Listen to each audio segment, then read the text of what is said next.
Nomor yang Anda tuju untuk sementara tidak bisa dihubungi. The number you are calling is temporary.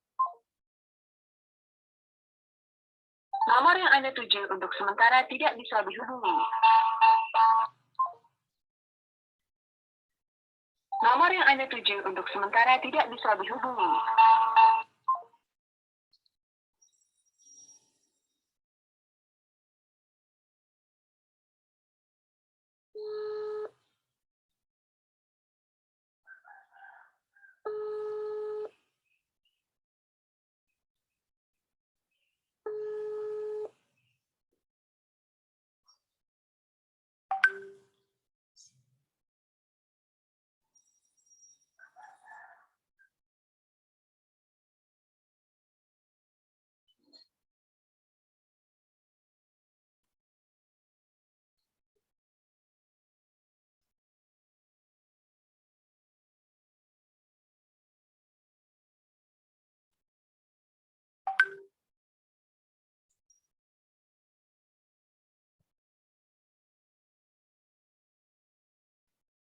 Nomor yang Anda tuju untuk sementara.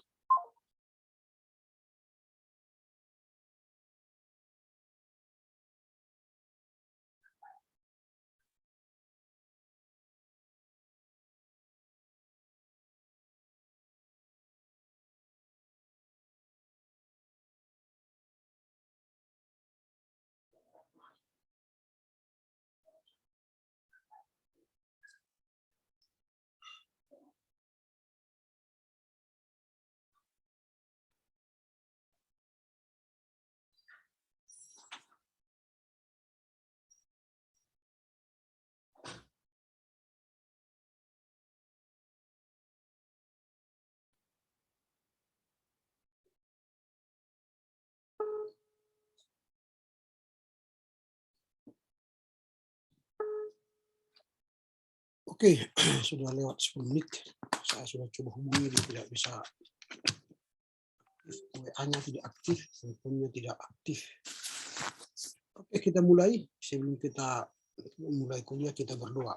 Bapak Ibu Saudara, kami bersyukur pagi ini boleh bertemu dengan Rocky dan juga dalam penelitian kami untuk Ian dalam rangka seminar sejarah gereja ini. Berkati kami dari awal hingga akhir demi Kristus Yesus. Amin. Ya, pada pagi hari ini saya akan menyampaikan sebuah materi yang berkaitan dengan tugas kita selama 1 semester ke depan, yaitu soal apa itu seminar, sehingga nanti kita bisa memahami tugas kita 1 semester ke depan. Lalu tentu nanti setelah ini saya akan mereview kembali silabus kita, RPS kita untuk kita finalkan. Jadi nanti kita akan mereview itu.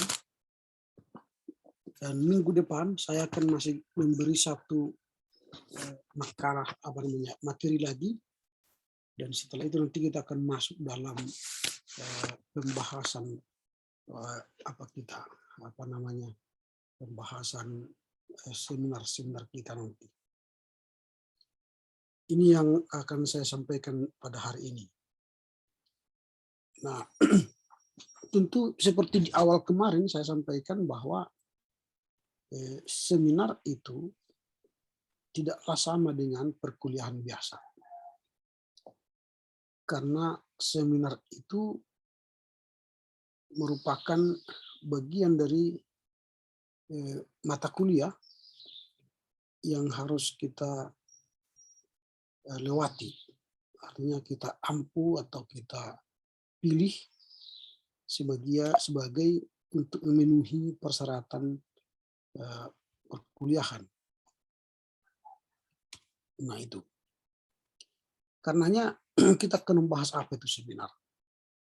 Nah, seminar itu adalah kegiatan akademik wajib ya bagi setiap mahasiswa STT.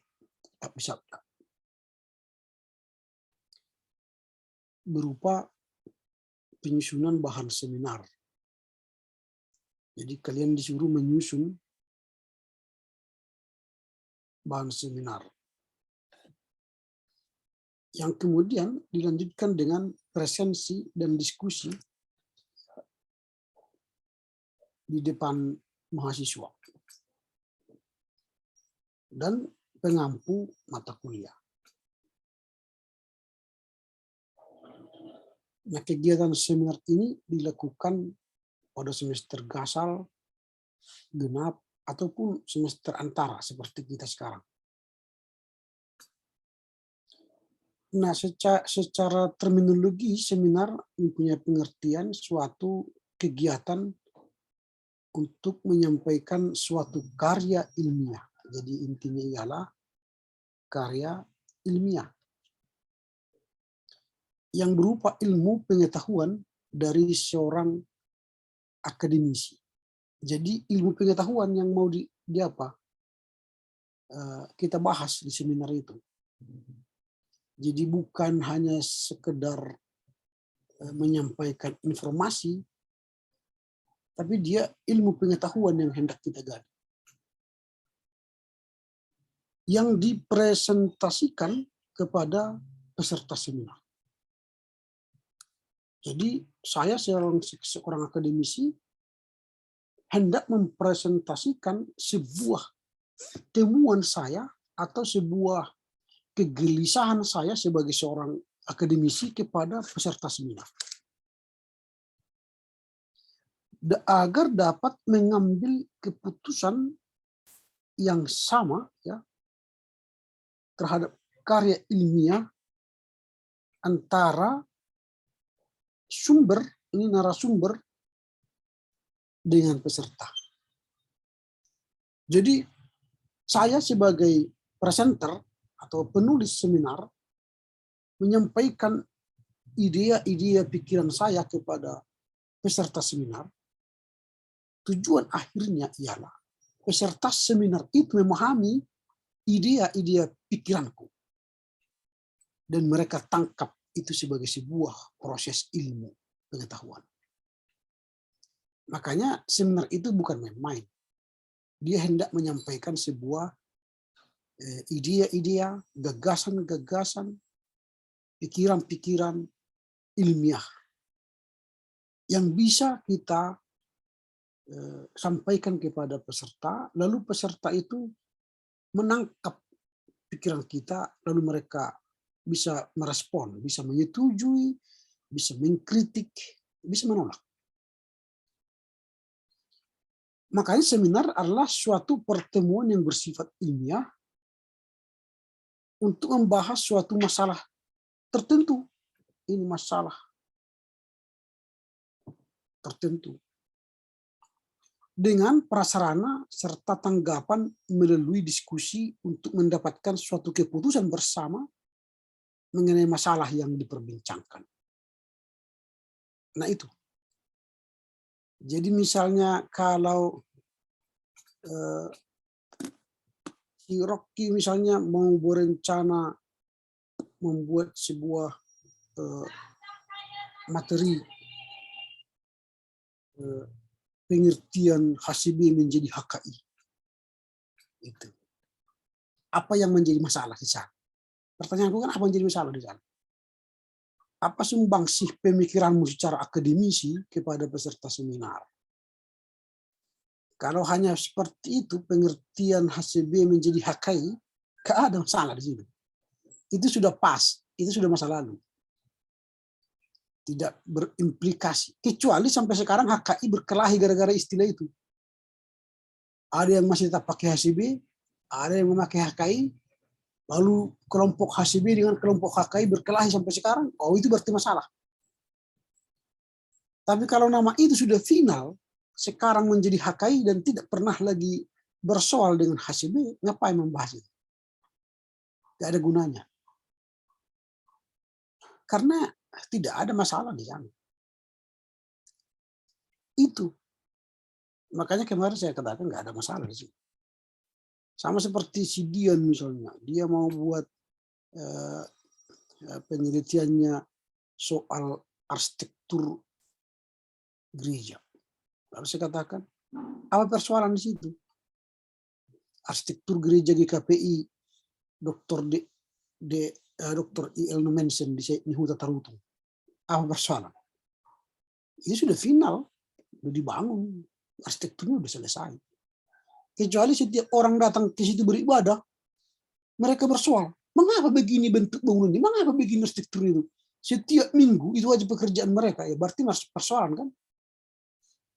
Perlu kita teliti. Mengapa gara-gara arsitektur ini setiap datang jemaat ke sini berkelahi? Kita teliti. Tapi kalau sudah final bentuknya arsitektur seperti itu, ngapain? Kita bahas itu. Menghabiskan energi, tidak ada gunanya kan? Nah itu. Maka seminar itu merupakan bagian dari ilmu pengetahuan dan pendekatan ilmiah. Makanya seminar itu bukanlah asal ada, bukan. Tapi dia adalah bagian dari ilmu pengetahuan dan pendekatan ilmiah yang kita tawarkan kepada peserta. Nah, nanti saya tidak akan bahas soal arti ilmu pengetahuan. Nanti boleh baca ini makalah ini, saya akan kirim nanti.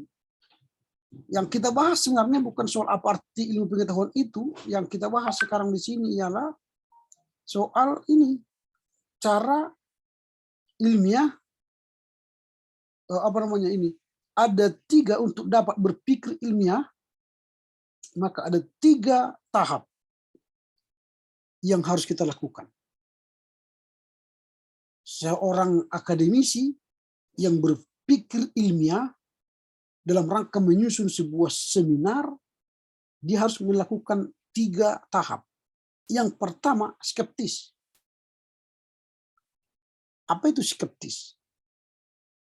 Yaitu upaya untuk menanyakan bukti-bukti atau fakta-fakta terhadap setiap pertanyaan. Jadi ada upaya kita sebagai akademisi untuk menanyakan bukti-bukti atau fakta-fakta terhadap setiap pertanyaan. Jadi kalau kau buat misalnya HCB menjadi HKI, apa pertanyaan? Pertanyaan mungkin, mengapa HCB berubah jadi HKI? Ada enggak bukti-bukti yang bisa kau dapat? Ada enggak fakta-fakta yang bisa kau dapat? Kalau enggak ada, tak usah kerjakan itu. Itu skeptis. Jadi menyusun seminar itu, kau cari bukti fakta untuk kau presentasikan di depan halayak ramai, bahwa kau hendak membuktikan sebuah pernyataan akademis, lalu orang lain percaya sama kau. Itu. Jadi tidak asal-asalan. Jadi kita bukan hanya menghabiskan waktu di seminar itu, tetapi bagaimana melalui seminar itu kita mendapatkan insight. Kalau hanya membuat judul penggantian HCB menjadi HKI, ya itu tidak begitu menantang ya, secara skeptis. Yang kedua yang dilakukan ialah analitik. Apa itu analitik? Kegiatan untuk selalu menimbang-nimbang setiap permasalahan yang dihadapinya. Mana yang relevan, mana yang menjadi masalah utama. Apa masalah utama? Makanya pertanyaan kemarin, apa masalah utama dalam penggantian nama itu? Lalu kau lihat itu bergejolak, membawa dampak negatif atau dampak positif. Lalu apa yang menjadi pokok persoalan dalam penggantian nama ini? Ya kalau nggak ada masalah, ya ngapain diteliti itu? Jadi harus ada analitik kita sebagai seorang akademisi. Apalagi nanti ini seminar sejarah gereja, harus kau analisa secara sejarah. Bagaimana itu perubahan itu? Dampaknya ke HKI sekarang. Kalau dulu dipertahankan HCB, apakah HKI akan semakin besar atau semakin tinggal? Kalau dia pakai HKI sekarang, apakah makin berkembang atau tinggal? Itu pertanyaan-pertanyaan. Ditimbang terus. Lalu ketiga ialah kritik. ini upaya untuk mengembangkan kemampuan selalu objektif. Jadi kalau kita kritik istilah itu, lalu orang mengkritik kita, itu adalah upaya mengembangkan kemampuan kita secara objektif. Maka untuk mampu berpikir kritis, maka kita harus mampu berpikir logis.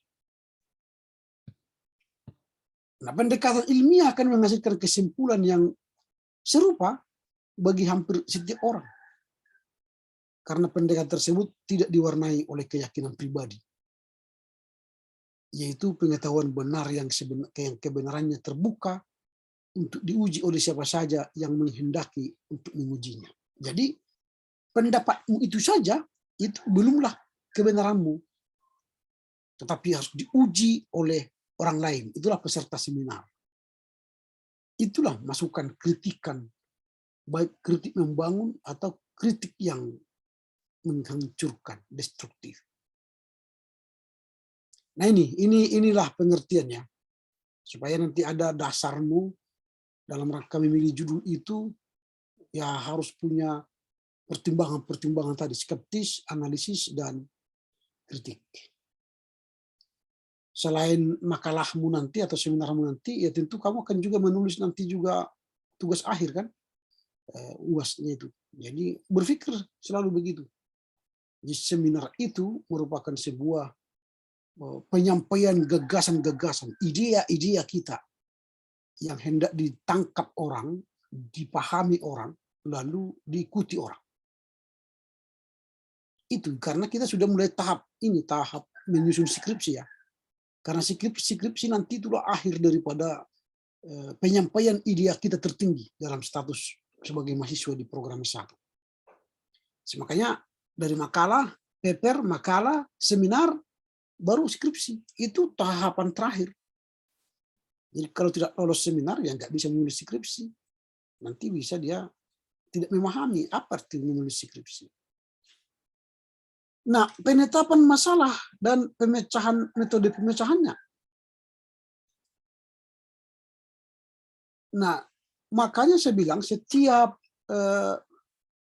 materi ya, atau setiap nanti kalau kalian menulis skripsi atau setiap seminar, harus dimulai dari masalah. Kalau tidak ada masalah penelitian, tidak ada penelitian gitu, nggak ada. Makanya nanti kalian sebagai sarjana, supaya kami melihat saudara-saudara telah mampu menyelesaikan masalah di tengah jemaat nanti, di tengah masyarakat nanti, ya diberi satu masalah, yaitu apa? Penelitianmu di skripsimu atau di seminarmu. Lalu selesaikanlah itu secara akademis, masalah itu. Karena di jemaat nanti ada beribu masalah, berjuta masalah. Tapi kalau kalian sudah lolos dalam rangka menyelesaikan masalah secara akademis, maka diharapkan kalian nanti bisa menyelesaikan masalah di jemaat yang bertubi-tubi itu dengan langkah-langkah akademis. Nah, masalah adalah kesenjangan ya, kesenjangan antara apa yang seharusnya ya dan apa yang ada dalam kenyataan sekarang. Nah, itu yang sering saya katakan antara das Sollen dengan das Sein. Jadi di sini ada jurang, ini yang disebut dengan masalah. Jurang antara yang seharusnya dan yang terjadi. Fakta di lapangan. Nah, mengapa itu terjadi? Pertanyaan. Mengapa? Misalnya seharusnya. Kalau kau buat tadi pergantian HCB menjadi HKI. Kau mulailah dari das Sollen dan das Sein. Dan das Sollen apa? Seharusnya. Seharusnya HKI itu tak usah berubah nama. Tetaplah HCB. Supaya dipertahankan nilai-nilai sejarah. Itu kan seharusnya. Tapi faktanya sekarang HCB berubah menjadi HKI. pertanyaannya, mengapa HCB berubah jadi HKI? Nah, itu cara menyusun masalah. Bisakah kau jawab itu kalau mengapa HCB berubah HKI? Itulah tadi di poin ini, analitik dan skeptik. Dapatkah kau temukan bukti-buktinya itu? Dapatkah kau temukan sumber-sumbernya itu? Kalau tidak, jangan buat itu. Nggak bisa kau nanti menyelesaikan itu. Jadi makanya jangan main-main dengan setiap makalah atau seminar. Karena kalian harus mencari kesenjangan itu atau gap research namanya, jurang penelitian, kesenjangan.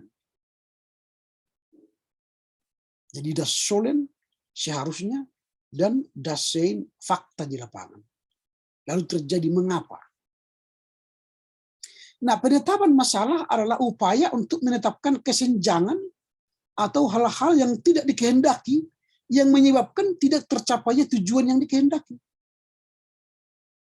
Saya misalnya tujuan saya mau ke Siantar. Nah kan seharusnya saya ke Siantar, tetapi di tengah jalan saya akhirnya ke Brastagi. Lalu pertanyaan, mengapa saya ke Brastagi? Padahal seharusnya saya harus ke Siantar, tapi belok ke Brastagi. Mengapa? Nah, ditanya. Itulah yang disebut dengan penetapan masalah itu. Apa yang menyebabkan? Ini kan penetapan masalah adalah upaya untuk menetapkan kesenjangan atau hal-hal yang tidak dikehendaki. Yang menyebabkan tidak tercapainya tujuan yang dikehendaki. Nah, pada tahap inilah dilakukan apa? Analisis tentang kesenjangan itu. Analisa, disitulah peran kita menganalisa. Mengapa saya tidak sampai ke Siantar dan akhirnya ke Brastagi? Oh, ternyata pada saat di tengah jalan, tiba-tiba kepala atasannya menyuruhnya ke Brastagi, bukan ke Siantar. Karena di Brastagi ada pertemuan yang lebih baik, lebih tinggi, lebih berguna, bermanfaat dibanding pertemuan yang di Siantar. Maka dia bukan ke Siantar, tapi akhirnya ke Brastagi. Nah, temuan-temuan seperti inilah yang perlu dianalisis. Dengan cara apa? Dengan data potensial, data aktual, antara keadaan yang sudah dan ingin dicapai, dengan antara teknologi yang perlu dan sudah diterapkan, serta antara peraturan yang sudah diberlakukan dengan praktik implementasinya. Nah itu makanya untuk memilih masalah harus diperhatikan hal-hal sebagai berikut. Apa itu? Permasalahan yang dipilih bisa berupa permasalahan yang aktual atau update. Jangan lagi masalah ratusan tahun yang lalu. Perubahan HCB dengan HKI ratusan tahun yang lalu itu. Enggak update. Yang update aja cari. Apa visi misi HKI? Apakah sudah tercapai belum? Nah itu pertanyakanlah secara akademis.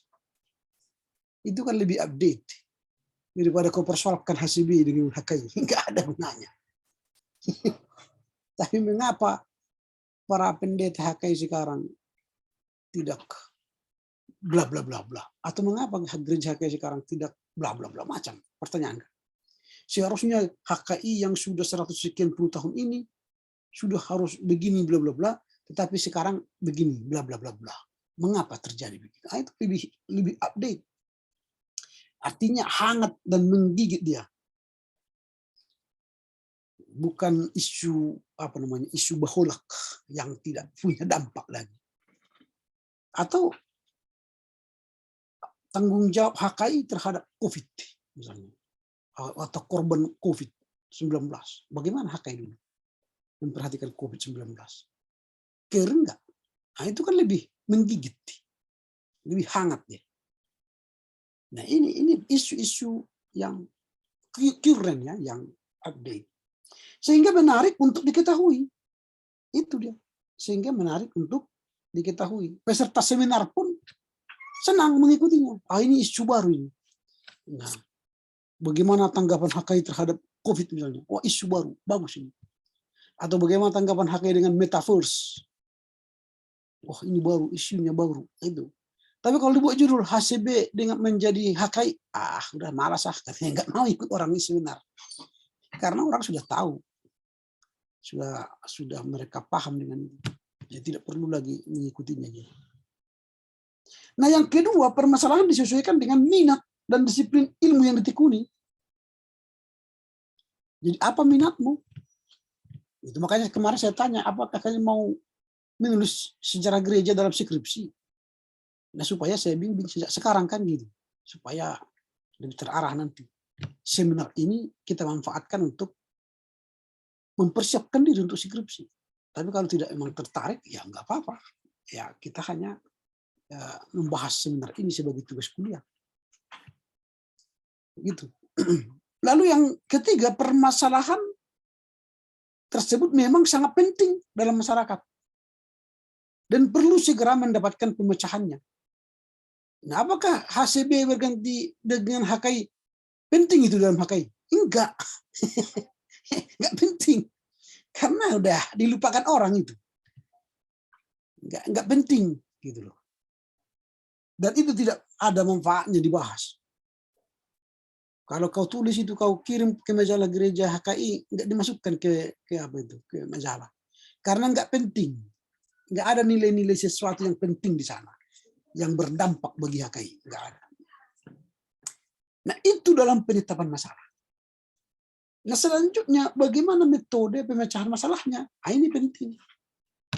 Nah, kalau sudah punya masalah ini, kita sudah temukan ada masalah, lalu bagaimana metode kita menyelesaikan masalah itu secara ilmiah?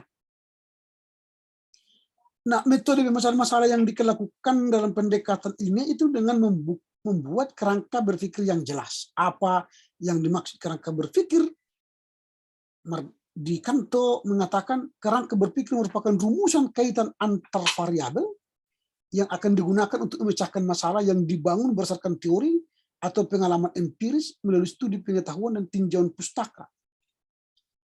Nah, jadi ada pengalamanmu secara historis dan ada tinjauan pustakamu. Nah, contoh ini supaya mengapa saya udah contoh rencana judulmu itu supaya kamu bisa langsung membandingkan kepada dirimu ya. Contoh misalnya, kalau kamu penggantian HCB dengan HKI, sudah berapa penulis buku yang membahas itu? Ada enggak pendeta HKI yang membahas itu? Ada enggak artikel yang membahas itu?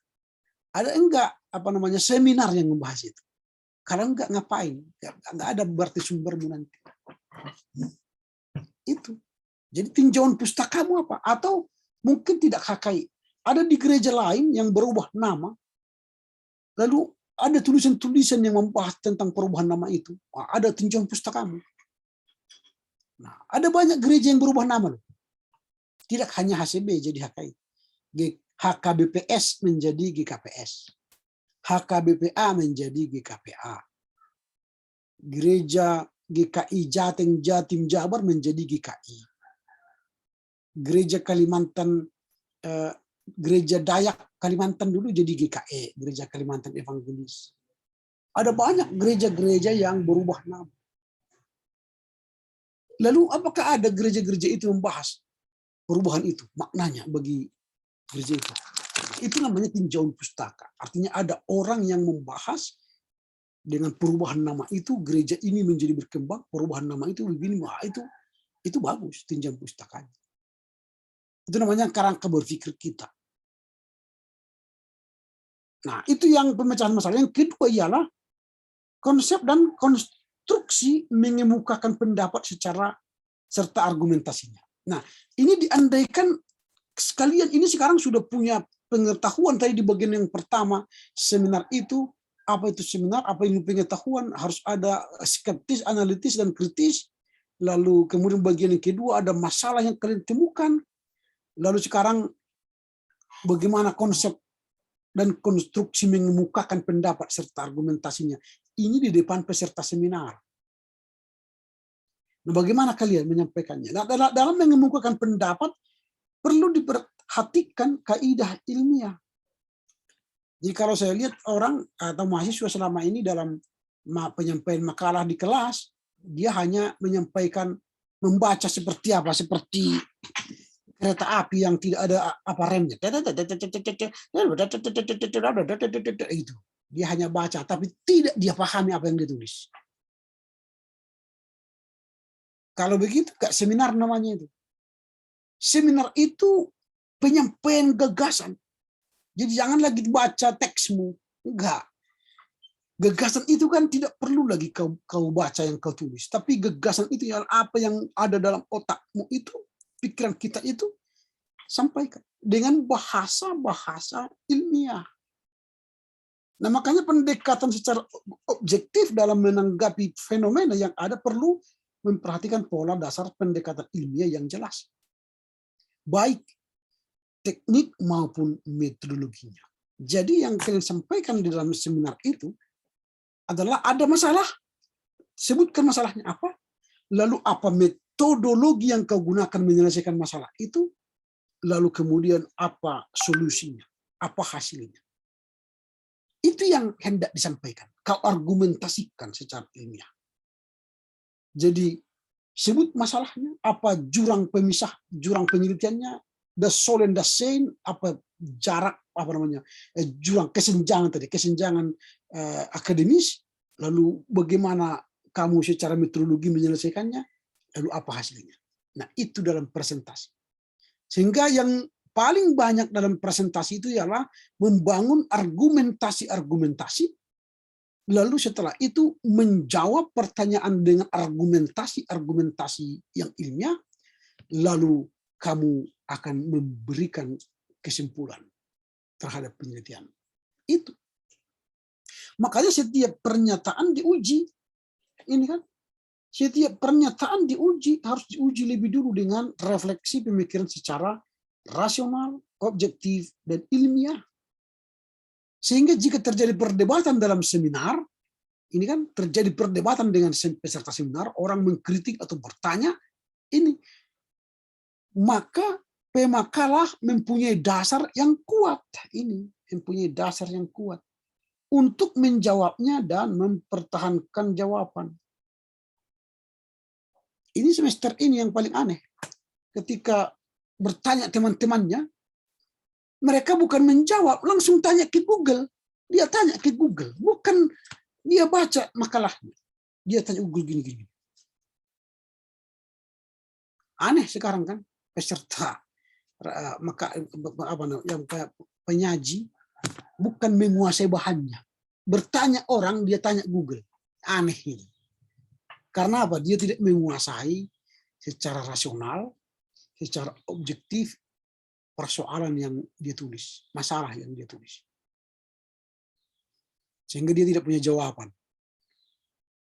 Kalau kita sudah menguasai semuanya, apa pertanyaan orang itu gampang kita jawab. Karena apa? Kita telah menguasai materi. Nah, kalaupun ada muncul nanti opini dalam seminar, dan peserta seminar itu punya opini dengan argumentasi yang lebih kuat dari kita, jangan tolak. Karena itu akan memperkaya dan meningkatkan penalaran para peserta seminar. Nah itu. Lalu yang keempat ialah cara menerima pendapat dan kritik orang lain. Di sini yang sering dalam peserta seminar, baik pemakalah, baik itu peserta yang saling mengkritik, apalagi yang sudah ada balas dendam dan sebagainya, membuat ajang seminar itu sebagai ajang balas dendam, bukan ajang ajang berbagi ilmu atau berargumentasi ilmiah itu. Karena yang ditanya-tanyakan nanti ya teknis, halaman sekian mengapa begini-begini, halamannya informasi. Jadi banyak informatoris pertanyaannya, bukan substantif. Jadi kalau ada orang mengkritik atau memasukkan pemikiran-pemikiran baru, bagaimana kita sebagai pemakalah atau presenter? Nah, kesulitan dalam penentukan masalah sering ditemui pada tahapan penetapan masalah. Hal ini berlanjut pada waktu tahap pemecahan masalah. Bila tidak dilandasi dengan metodologi penelitian, ini ya, metodologi penelitian secara ilmiah dan objektif, maka akan ditemui berbagai perbedaan pendapat yang mengkritisi pendapat dari makalah. Jadi penanya peserta seminar itu sebenarnya paling banyak itu bicara soal metodologi. Tapi di kampus kita tidak pernah ada orang bertanya metodologi dalam seminar. Tidak ada. Dia bertanya soal di luar yang dibahas. Kalau judulnya nanti pergantian HCB dengan HKI, yang dia tanya nanti mengapa Amerika tidak mendukung Soviet dalam rangka membela Ukraina. Jadi lari pertanyaannya. Karena apa? Dia tidak mengerti persoalan yang disampaikan pemakalah, metodologi yang disampaikan pemakalah, tapi dia bertanya dari pikirannya yang menerawang ke daerah lain. Ini sering seminar yang saya lihat atau di kelas yang sering saya lihat. Tidak nyambung baik pembicara atau pemakalah dengan peserta. Maka sering saya stop. Enggak ngerti kau bertanya, kau bilang. Kau baca bukunya? Enggak, Pak. Kau baca makalahnya? Enggak, Pak. Udah jangan bertanya kau. Enggak ada yang bisa kau tanya, kau bilang. Karena apa? Tidak pernah mereka di dalam diskusi itu memiliki pemahaman tentang metodologi penelitian. Jadi kalau metodologi penelitian kita sudah kelar, maka sebenarnya peserta seminar tidak akan banyak bertanya. Tapi kalau metodologi penelitian kita tidak kelar, maka sebenarnya habis nanti pemakalah diserbu oleh oleh peserta yang tahu metodologi. Itu. Tapi kalau semua peserta tidak tahu metodologi, ya itu tadi pertanyaannya amburadul, nggak nyambung. Nah, namun sebenarnya hal ini tidak perlu membuat para pemakalah emosional, ya. Jadi kalaupun nanti ada penanya yang intrik dan sebagainya, ya jangan emosional, ya jangan emosional. Karena apa? Karena seharusnya para pemakalah sudah menyiapkan mental untuk legowo. Artinya apa? Menerima masukan. Jadi kita harus legowo, menerima masukan, menerima kritikan, menerima saran dari peserta seminar. Nah, namun tentunya sebagai pemakalah juga harus memberikan argumentasi yang didasarkan pada metode ilmiah. Jadi di sini harus mampu kita memberikan argumentasi yang didasarkan pada metode ilmiah. Nah, baru yang berikutnya ialah pembahasan secara ilmiah. Nah, ini poin penting. Bagaimana kita membahas ide-ide kita, gagasan-gagasan kita, pikiran-pikiran kita secara ilmiah. Nah, dalam menganalisa atau membahas masalah yang akan disajikan dalam makalah seminar harus disajikan dalam bentuk bahasan yang bersifat ilmiah. Jadi harus bersifat ilmiah. Apa artinya bersifat ilmiah? Ilmiah artinya mempunyai sifat keilmuan yang itu memenuhi dua syarat. Isinya berada pada lingkup pengetahuan ilmiah. Isinya, ya. Isi seminar itu merupakan sebuah kajian yang berada pada lingkup pengetahuan ilmiah. Jadi bukan dalam lingkup pengetahuan informatoris saja. Jadi kalau saya lihat makalah-makalah mahasiswa, lebih banyak definisi. Kalau judulnya nanti misalnya contoh pergantian HCB menjadi HKI, yang dibahas nanti ialah pergantian. Dalam bahasa Yunani pergantian artinya, dalam PL perjanjian pergantiannya, dalam PB pergantian, dalam menurut para reformator pergantian. Itu habis dalam membahas definisi, tapi tidak membahas isi. Itu bukan kajian ilmiah. Kajian ilmiah atau kajian ilmu pengetahuan ialah menyampaikan sebuah ilmu, sebuah wawasan, gagasan, diskursus menjadi sebuah pemahaman baru, paradigma baru atau ideologi baru yang bisa kita jual kepada pembeli, yaitu peserta. secara ilmiah. Itu. Jadi isi kajiannya berada pada lingkup pengetahuan ilmiah. Yang kedua, menggunakan metode ilmiah atau cara berpikir ilmiah. Itu saya katakan tadi, metodologinya apa? Metodologinya kualitatif, kuantitatif, campuran. Pilih. Kalau kita sudah membuat itu dengan bagus, maka ya kita akan disenangi. Nah, metode ilmiah merupakan gabungan dari pendekatan rasional dengan pendekatan empiris. Jadi kita secara akademisi berpikir secara rasional, mengkritisi, menganalisa, lalu kita juga melihat kenyataan empiris, fakta di lapangan, yang terjadi di lapangan, apa itu. Nah, kita gabungkanlah rasionalitas kita dengan empiris, pengalaman empiris tadi. Argumentasi kita harus ilmiah, melihat persoalan di lapangan. Maka ada pendekatan yang empiris.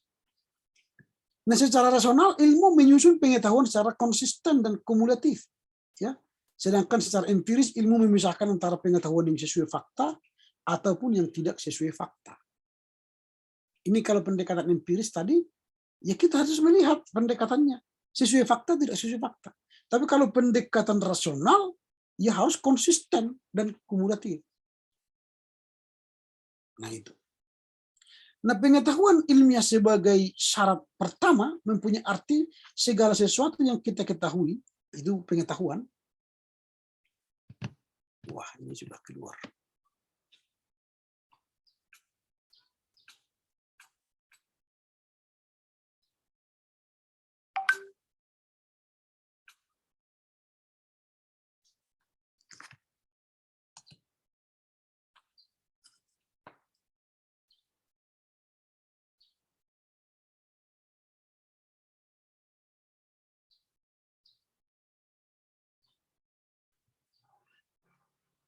Oke, sudah masuk lagi ya? Sudah kedengaran? Sudah, Pak. Oke, jadi saya lanjut ya.